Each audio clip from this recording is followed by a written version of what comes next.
Alright guys, Ultimate Bigs at Bigs College Strength, bringing you your daily dose of bigs. And today we're going to be talking about the realization phase, the third phase of phase potentiation. Now, with this phase, it is the most specific out of all of them. So you're going to be actually practicing your sport, practicing what you preach, and practicing the skills. Now, with this phase, there's going to be a decrease in the volume and an increase in the intensity. Now, think about it. Before a game, though, or whenever you compete, you don't want to be at a 95% intensity 2 days before you compete. So there is an increase in intensity, but there is also a decrease from your max performance in that cycle. So let's look at an example of that. So let's look at powerlifting to start off.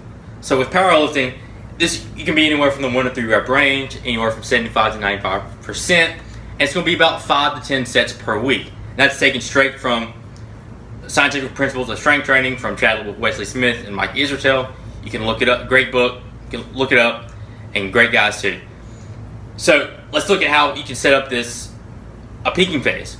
So you can do a 3x2 at 90% for your first week.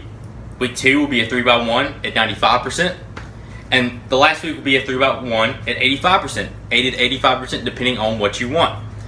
Now, it goes 90, 95, and then 85. But like I said, you have to have that taper in there too. So you get up to the 3 sets of 1, and that's basically like a meet.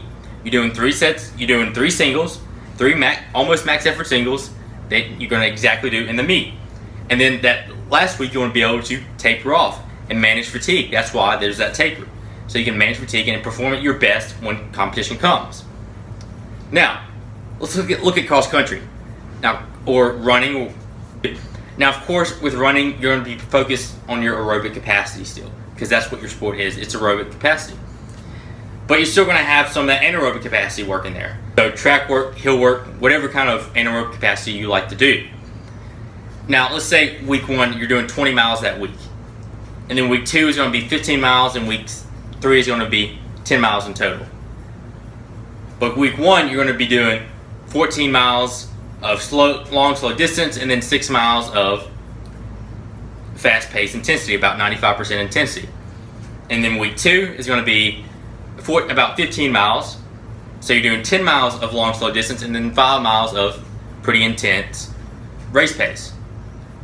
And then week 3, you're going to do 6 miles of long, slow distance, and then 4 miles of race pace, so to say. So again, it's just a small taper. But the thing is, with any aerobic sport, you can actually recover faster from that. And you actually lose progress after about 4 days of not training. So you have to train, you can train closer to your competition, because that's what you need to do to maintain, and you can recover from it in time. Now, let's look at football. With football, from a strength and conditioning standpoint, most of these coaches are going to have them peak for camp. That's when they're going to be their strongest, because as the season goes on, you get weaker. But your skill for football goes up because you've been playing football more. You've been doing that skill more, so that you can start the phases all over for the skill part. So with football, after you get done with camp, you have about 1 to 2 weeks before your first game. Now, how the weeks are going to be set up is how you're going to recover for the game. So you still have to practice, because it's still a skill you have to learn. So of course you have to practice, but you can set the practices up like this.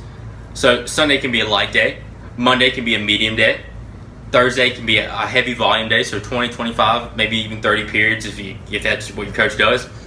And Wednesday will be a medium day, Thursday will be a light day, and Friday is going to be extremely light day, probably just a walkthrough, or you might not even do anything at all. And then Saturday is going to be game day.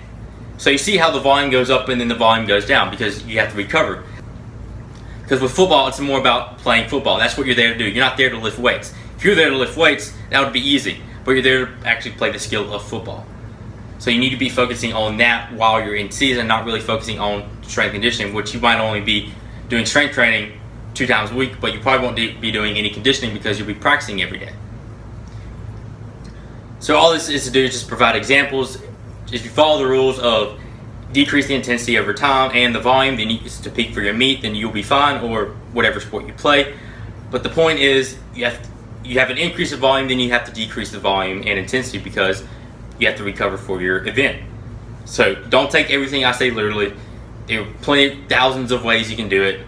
So you find the way that works the best for you and your team. Now, if you like the video, share it, comment, send me a message, whatever you like to do. I don't know. But this has been All My Bigs at Biggs College Strength. See you next time.